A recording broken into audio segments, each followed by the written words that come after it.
Komið sæl. Í dag langar mig að taka fyrir efni sem ég hef kallað trúin ónýt án verkana. Og þar ég að vitna í Jakobsbréfið í kafla 2. Og ástæðan fyrir því að ég að fjalla þetta núna svo að síðasta myndbandið sem ég sendi út á Facebook og YouTube. Það bar fyrirsögnina boðskapurinn sem allir kristni menn þurfa að heyra. Og sýnir okkur hvernig við getum aldrei unnið okkur inn hjálpræði fyrir dugnað okkar í að halda boðorðin. Og það algjörlega rétt og mjög mikilvægt að gera sér grein fyrir því að það ekki hægt að vinna sér inn hjálpræði með því að fylgja lögmáli Guðs. Og þegar við byrjum að trúa því að hlýðni okkar eða dugnaður geti á einhvern nátt gert okkur verðug til að öðlast hjálpræði, þá erum við komin alvarlega út af brautinni. Kristur lagði áherslu á þetta þegar hann segir í Mattheus 23:23: Vei yður fræðimenn og farisear hræsnarar, þeir gjaldið 10 myntu, anis og kúmeni, en hirðið ekki það sem mikilvægast í lögmálinu, réttlæti, miskunn og trúfesti. Þetta ber að gjöra og hitt eigi ógert að láta.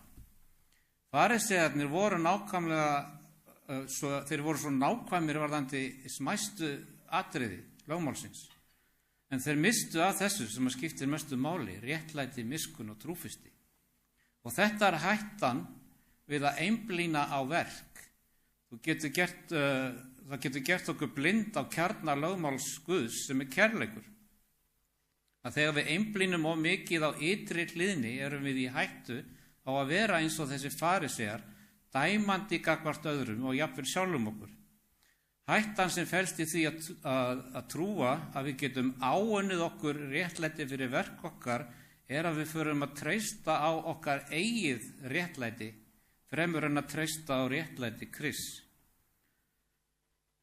Nú ef þú trúir mér ekki, þá hvet ég þig til að hlusta á predikun sem til í efnisbanka útvarpsins okkar, sem Björgvin Snorrason flutti. Ég var að hlusta á þetta núna í vikunni og ég var mjög snortinn af því sem hann hafði að segja. Titillinn á því heitir að leita Guðs réttlætis. Og þar hann að fjalla þetta sama, að það sem það að dugnaður okkar í að fylgja lögmálinu frelsarengan. Nú harmleikurinn við sjálfsréttlætingu að það snýst ytra útlit. Fyrir heiminum það áhrifamikið, en það gjaldþrota fyrir Guði. Jesaja 64:5 orðar þetta berum orðum: Vér urðum allir sem óhreinn maður, allar dygðir vorar sem saurgað klæði. Hugsaðu það andartak. Það besta sem við getum boðið upp á, okkar besta viðleitni, þegar það gert í eigin krafti og til eigin sjálfsréttlætingar, eins og óhrein klæði í augum Guðs.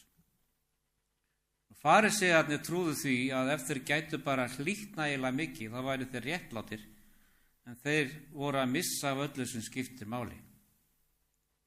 Jesús sagði við Nikodémus í Jóhannes 3:3: Enginn getur séð Guðs ríki nema hann fæðist að nýju. Nikodémus átti erfitt með að taka við þessum boðskap, því hann var farisei, ráðherra meðal gyðinga. Hann hefur gætt þess vel að fara í öllu eftir lögmálinu, en Kristur sá að honum skorti eitthvað meira. Kristur vissi að réttlæti Nikodémusar dugar skammt til að hann geti kallast réttlátur í augum Guðs. En hvernig getur þá Jakob skrifa svona eins og við lesum í kafla 2 og versi 20? Fávísi maður, vilt þú láta þér skiljast að trúin ónýt án verkana? Og þetta hefur vafist fyrir mörgum. Það engu líkar en að þetta sé einhver þversögn á ferðinni. En það raunverulega þannig? Við lesum líka í Opinberunarbókinni 14:12: Hér reynir á þolgæði hinna heilögu þegar varðveita boð Guðs og trún á Jesú.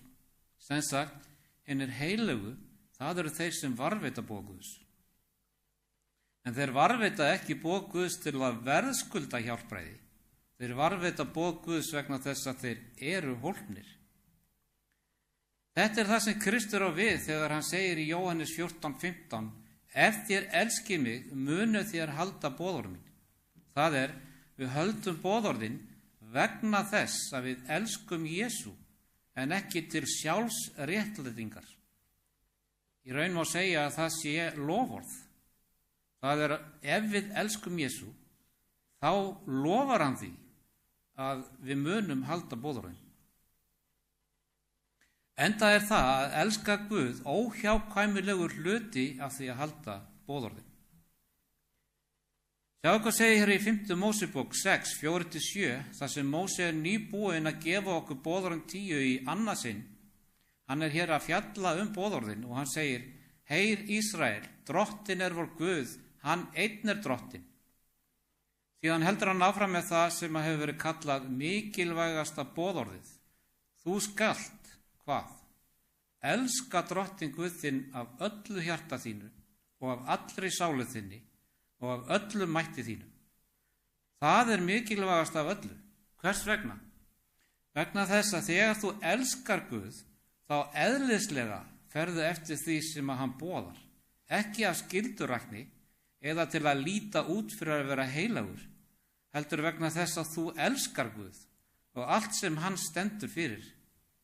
Síðan segir hann: Þessi orð sem ég legg fyrir þig í dag skulu vera þér hugföst. Þú skalt brýna þau fyrir börnum þínum og tala þau þegar þú ert heima og þegar þú ert á ferðalagi, þegar þú leggst í hvíldar og þegar þú ferð á fætur. Þessi orð, þarna notar hann sama orðalag eins og í sjálfum boðorðunum, eins og til að taka allan vafa að hann að tala sjálf boðorðin.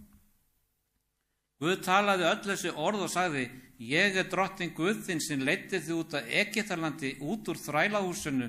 Þú skalt ekki hafa aðra guði en mig. Hugsaðu það. Guð leiðir okkur líka út úr Egyptalandi, út úr þrælahúsi syndarinnar. Ef þú elskar Guð, færið þú þá að snúa þér að einhverjum öðrum guði? Myndið þú gera einhverjum öðrum guði heiðurinn af þeim blessunum sem að hann veitir þér? Hugsið út í það. Ef þú hjálpar einhverjum en sá hinn sami snýr sér að einhverjum öðrum og þakkar honum fyrir, myndi það ekki kremja hjarta þitt? Guð vandlátur og hann sárnar það þegar við snúum okkur að öðrum guðum, og þess vegna ef þú elskar Guð, þá snýrðu þér ekki að öðrum guðum. Þú skalt enga líkneskur gjöra þér né nokkra myndir eftir því sem á himni uppi, eður því sem á jörðu niðri, eður því sem í vötnunum undir jörðinni. Hvers vegna? Vegna þess að ef þú elskar Guð, þá ertu ekki að dvelja á slíkum myndum, heldur á eðli Guðs, hver hann hvað hann stendur fyrir. Þú vilt þá horfa á hann til að þú megir líkjast honum. Þú vilt þá ekki gera þér myndir af neinu sköpuðu og horfa á þær, því að þær birta þér ekki eðli Guðs, sem þú vilt líkjast. Skurgóð þurfa ekki að vera áþreifanleg, þau geta verið hvað sem dregur þig frá Guði. Geta verið peningar, eftirsókn eftir frama, vinir eða jafnvel fjölskyldumeðlimir. Allt sem þú setur framar Guði, það þitt skurgóð. Ef þú raunverulega elskar Guð, þá brýtur þú niður skurgóðin í lífi þínu, svo þú getur gefið Guði allt hjarta þitt. Þú skalt ekki tilbiðja þær og ekki dýrka þær, því að ég, drottin Guð þinn, vandlátur Guð, sem vitja misgjörðra feðrana á börnunum, já í 3. og 4. lið, þeirra sem mig hata, en auðsýni miskunn þúsundum þeirra sem elska mig og varveita boðorð mín.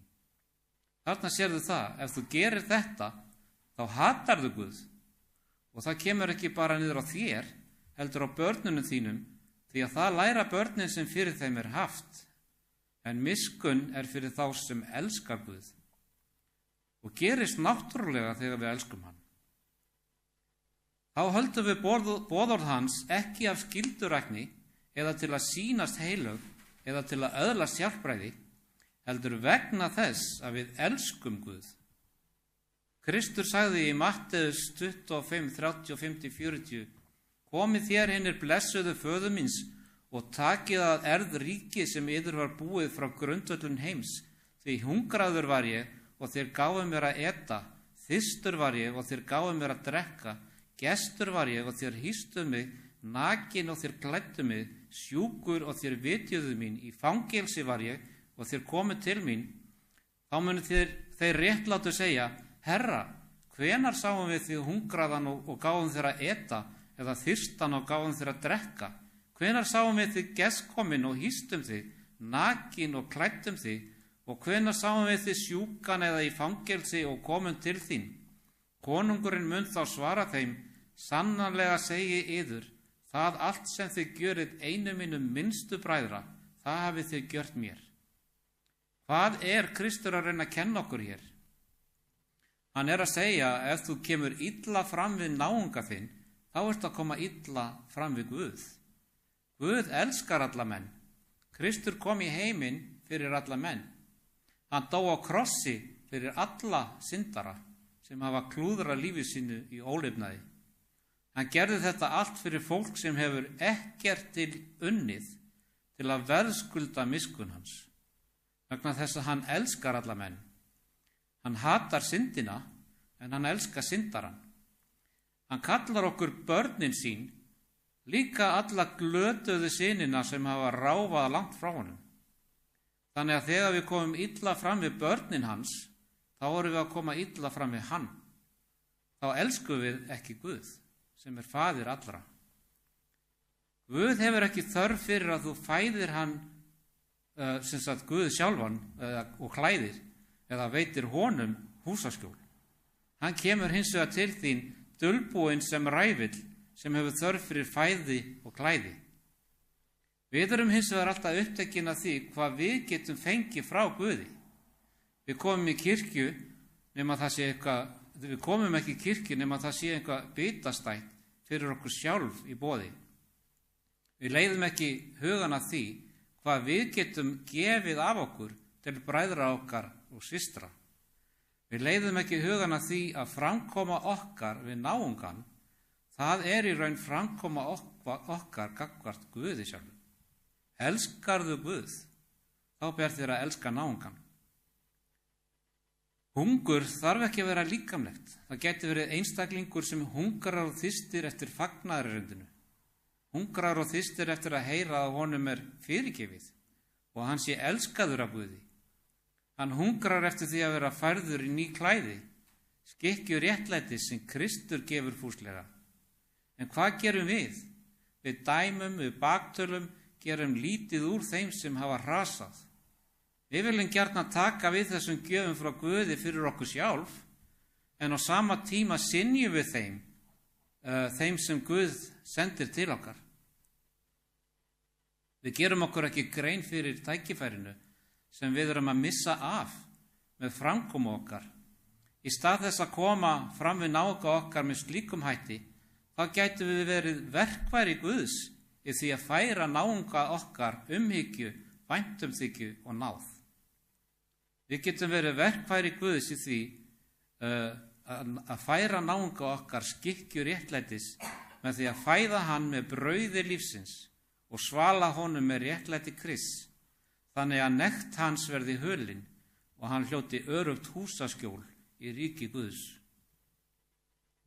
Þú skalt ekki morð fremja, þú skalt ekki dríga hór, þú skalt ekki stela, þú skalt ekki bera ljúfeitni gegn náunga þínum, þú skalt ekki girnast hús náungan þins, þú skalt ekki girnast konu náungan þins, ekki þræl hans eða ambátt, ekki uxa hans eða astnani nokkuð það sem náungi þinn á.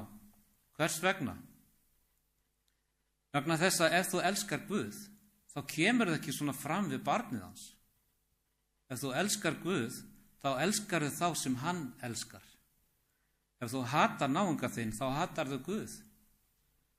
Gyðingar, þeir myrtu Guð þegar þeir neldu Krist á krossin og við kannski segjum, við gerum ekki svoleiðis, en við myrðum börnin hans og þú segir kannski, ég hef engan myrt, en hvað með mannorðsmorð? Það nokkuð frábrugðið því sem Kristur sagði að hver sem horfir á konu girndar hug hefur þegar dríkt hór með henni í hjarta sínu? Við getum myrt náunga okkar og dríkt hór í hjarta okkar eða með framkomu okkar og verið jafn sek þó við förum ekki alla leið. Og þú kannski segir, ég ekki þjófur, En hvað með að stela virðingu, hamingju og friði náunga þíns? Hvað ef þú miðlar ekki til náunga þíns því sem að þú hefur sjálfur þegið frá Guði?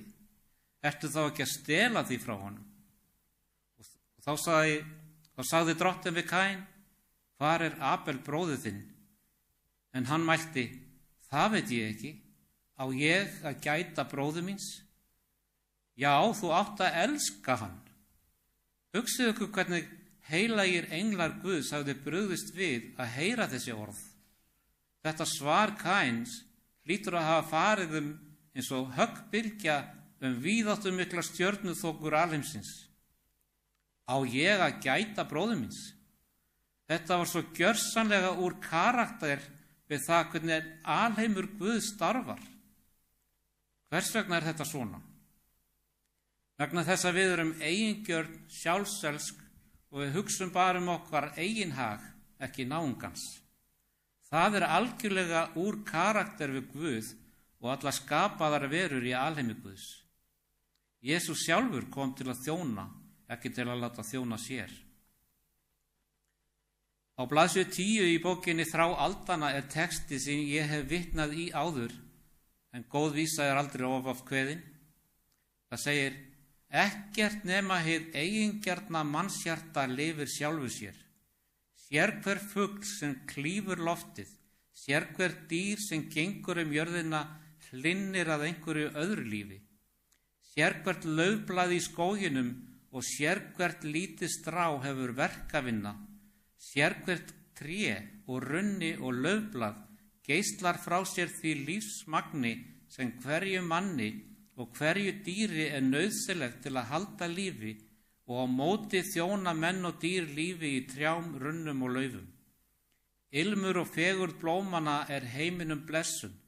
Sólin úthellir birtu sinni til að gleðja 1000 veraldir. Hafið sem sjálft er uppaf allra linda okkar og vatnsbóla, tekur við fljótum allra landa, en það tekur við til að gefa. Það rakinn sem stígur upp að því fellur sem úrkoma til að vökva jörðina svo að hún frjókist og beri ávöxt. Jafnvel náttúran, þrátt fyrir það hvernig synd hefur leikið hana, birtir okkur enn þetta grundvallar lögmál sköpunar Guðs. Við erum ekki hér til að þjóna sjálfum okkur. Við erum hér til að miðla og gefa af okkur. En syndin, hún kom í heiminn og gerði okkur sjálfselsk og eigingjörn, þannig að við hugsum einungis okkar eigin hag.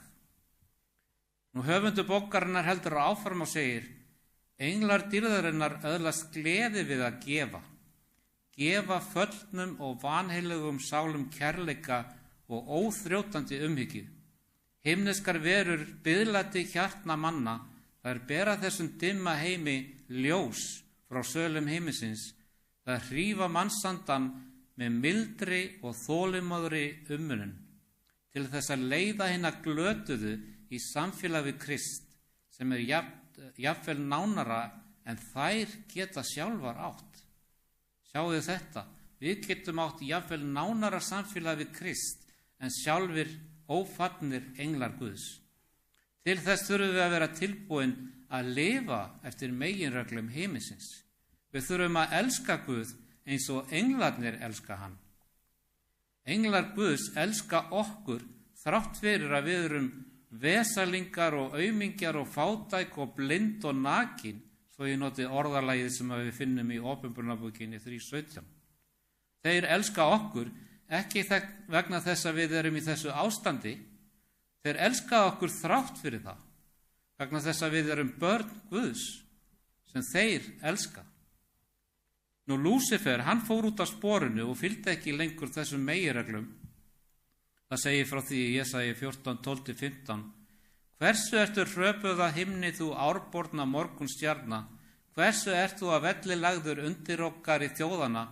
Þú sem sagðir í hjarta þínu, ég vil uppstíga til heimins, og af stjörnum Guðs vil ég reisa veldistól minn, að þingfjalli Guðuna vil ég setja stað, yst í norðri, ég vil uppstíga ofar skýjaborgum, gjörast líkurinn hæsta, Já, til heljar var þér niður varpað í neðstu fylsni grafarinnar.